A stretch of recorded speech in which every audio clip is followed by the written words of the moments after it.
राष्ट्रवादीचे अध्यक्ष आणि माजी कृषी मंत्री शरद पवार यांच्यावर टीका केली. To speak a little bit out of the subject, because the Honorable Prime Minister talked about our party's leader today. I could have easily got up and heckled him, but from the culture that I come from and the party rules and regulations, we are not allowed to heckle, and NCP never heckles. It's not that heckling is wrong, I'm not getting into the morality of it, but I would like to put some documents and facts on the paper. Here, the Honorable Prime Minister, with high regard, because even if he is a member of the BJP, is India's Prime Minister today, and when he says something on the floor of the House, we must all take it very seriously. He's talked about a letter and respected to a letter of Mr. Pawar. He's written to various state chief ministers at that time when he was the agriculture minister. I won't repeat the words which the Honorable Prime Minister has written, but I would let the 4 lines which the Honorable Prime Minister did not read is what I'm going to read. After the Honorable Prime Minister's where he stopped, it says, I may mention that the Ministry of Agriculture has circulated a draft Model APMC Rules 2007 to all the states for their guidance and adoption as appropriate. Their guidance. So that must be noticed.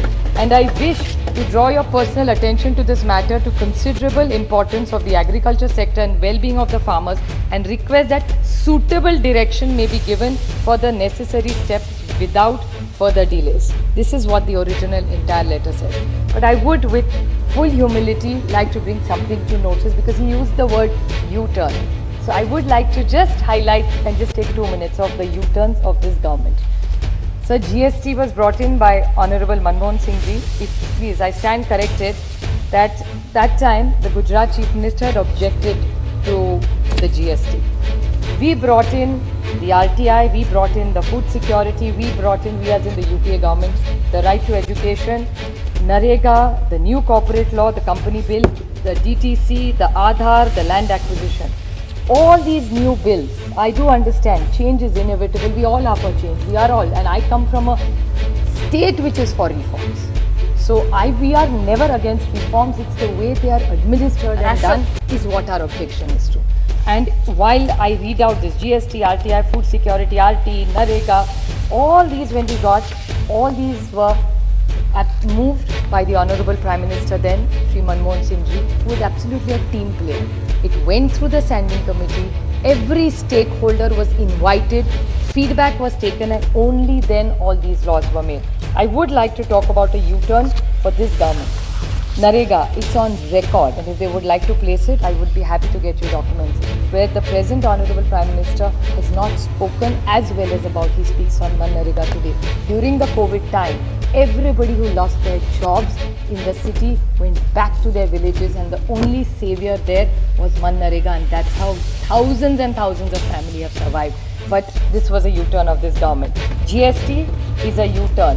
Aadhaar, I actually do miss him here, is Shri late Anand Kumar ji. He was a friend to all of us, and unfortunately he's no more, but I still remember how strongly that time the BJP had objected, and Yashwant Sinha ji, please I stand corrected if anybody disagrees with some of my facts, that Aadhaar was rejected by them, and today they are steering Aadhaar, they are praising GST as their program, and they are praising Narega.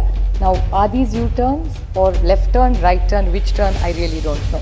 So, and the Honorable Prime Minister said intent versus content. Everybody has a good intent. So when they do it, it's intent and content. And when we do it, it's a U-turn. It's unfair, especially coming from such a high office.